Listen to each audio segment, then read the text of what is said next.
Social media पर किसी पाकिस्तानी साहब ने लिखा है कि चंद साल पहले की बात है, मैं दुबई में यूरोप के मुल्क हंगरी की एक कंपनी में काम करता था। वहां मेरे साथ हंगरी का एक इंजीनियर मेरा कॉलीग था। उसके साथ मेरी काफी बातचीत होती रहती थी। एक दिन हम लोग पैकेट वाली लस्सी पी रहे थे, जिसे वहां मुकामी जुबान में लबन बोलते हैं। मैंने इसको बोला कि ये लस्सी हम घर में बनाते हैं। वो बड़ा हैरान हुआ, बोला कैसे? मैंने उसे कहा कि हम लोग दही से लस्सी और मक्खन निकालते हैं। वो और भी हैरान हो गया, कहने लगा ये कैसे मुमकिन है?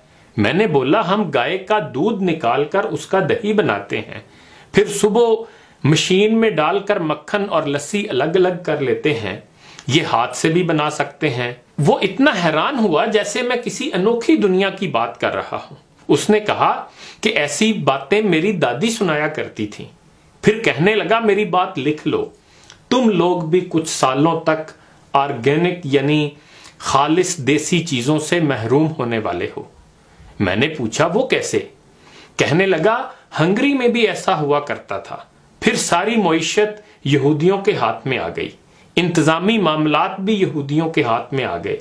उन्होंने क्वालिटी और सेहत के हवाले से मीडिया पर कैंपेन चलाई और जितनी भी ऑर्गेनिक चीजें थीं उनको सेहत के हवाले से नुकसानदेह करार दे दिया, जैसे खुला दूध, खुली रोटी, गोश्त, होटल, फ्रूट वगैरह वगैरह।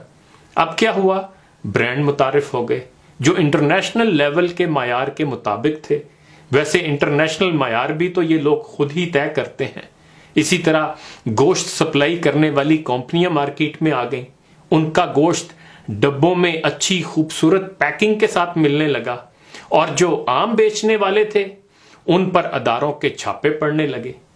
मीडिया पर उनको गंदा किया जाने लगा। नतीजा क्या निकला? गोश्त का काम करने वाले छोटे कारोबारी लोगों को रोजगार से हाथ धोना पड़ा और जो थोड़े सरमायादार थे, गोश्त सप्लाई करने वाली कंपनियों ने उनको अपनी फ्रेंचाइजेस दे दी। अब वो कंपनियों का गोश्त फरोख्त करने लगे। आम कसाई गोश्त वाला जानवर लेकर ज़िबा करके गोश्त साफ करके बेचता, बड़ी बेईमानी करता तो गोश्त को पानी लगा लेता। और कंपनियां क्या करती वो किसी को नहीं पता। पूरा जानवर मशीन में डालते, उसका कीमा कीमा करते, गोबर और आंतों समेत, फिर उसमें केमिकल डालकर साफ करते, उसको लंबा अरसा तक महफूज करने के लिए और केमिकल डालते, फिर उसके मुख्तलिफ साइज के पीस बनाकर पैक करके मार्केट में डाल देते और लोग ब्रांड के नाम पर खरीदते। गैर ममालिक में रहने वालों को गोश्त कंपनियों का अच्छी तरह से अंदाजा होगा। बड़ी कंपनियां किस तरह से अवाम की जहन साजी करती हैं, इसकी एक मिसाल गधे के गोश्त का ड्रामा था जो मीडिया पर रचाया गया ताकि लोग बड़ा गोश्त न खाएं और मुर्गी की तरफ वापस आएं। क्या अब मुल्क में गधे खत्म हो गए? नहीं, बल्कि सेल्स टारगेट हासिल हो गए। भैंसों को शहरों से क्यों निकाला गया? ताकि खालिस, ताजा, सस्ते दूध की जगह डिब्बे वाला दूध फरोख्त हो। जब मतलूबा टारगेट पूरे नहीं हुए तो खुले दूध के पीछे पड़ गए। इसी तरह दूध वालों के साथ भी किया। पहले उनको मार्केट में गंदा किया, मीडिया पर कैंपेन चलाकर, फिर उनको अपनी फ्रेंचाइजीज दे दी और अपना दूध बेचना शुरू कर दिया।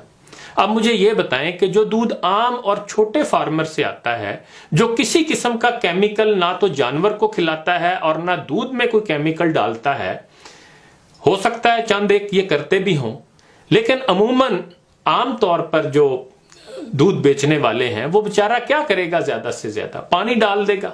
ज्यादा डालेगा तो वो भी लोगों को पता चल जाएगा। और जो नेस्ले, मिल्क पैक और दूसरे टेट्रा पैक वाले हैं, वो दूध को लंबे अरसे तक महफूज रखने के लिए क्या क्या केमिकल डालते हैं और फार्मों में क्या क्या जानवरों को खिलाते हैं। वो दूध सही है या किसान वाला?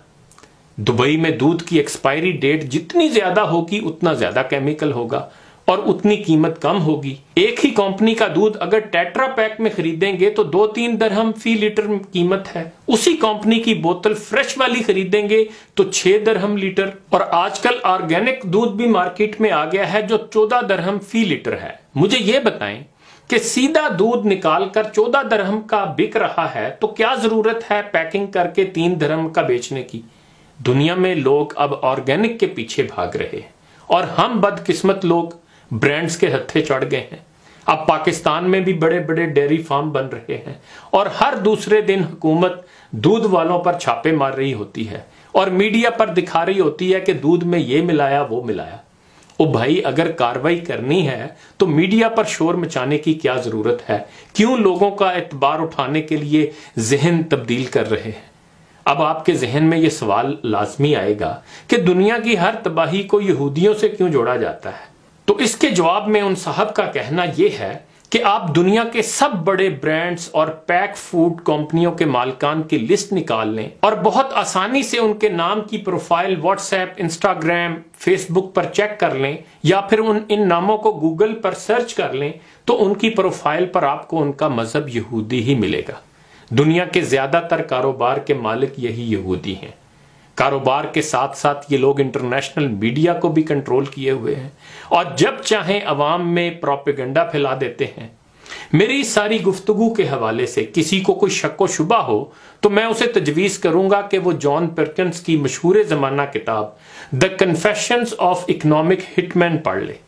दुनिया का निज़ाम कैसे चल रहा है सब समझ में आ जाएगा। बहरहाल इस गुफ्तगू का मकसद ये है कि हम अपनी कुदरती खुराक को अपनाएं और शॉर्टकट से बनी हुई हर उस खुराक से खुद भी बचें और ख़ास तौर पर अपनी औलाद को इनसे बचाएं।